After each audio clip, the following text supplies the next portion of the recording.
నిజమైన దైవ సేవకులు ధన సంపాదకులు కారు, ఆత్మల సంపాదకులు. దైవ సేవకు ఇవ్వవలసింది విశ్వాసులు, అవిశ్వాసులు కాదు. అవిశ్వాసులిచ్చే ద్రవ్యాన్ని దేవుడు అంగీకరించడు.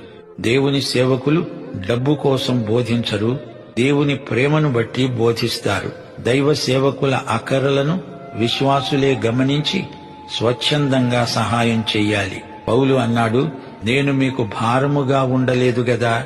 అది దైవ సేవకుని మనస్సు. సువార్తను ప్రకటించే సేవకునికి సాయం చేస్తే నీవు సువార్త ప్రకటించినట్లే అవుతుంది. సువార్తికునికి నీవు సహాయకుడవు, సహకారివి అవుతావు. అతని ఫలములో నీకు పాలు ఉంది.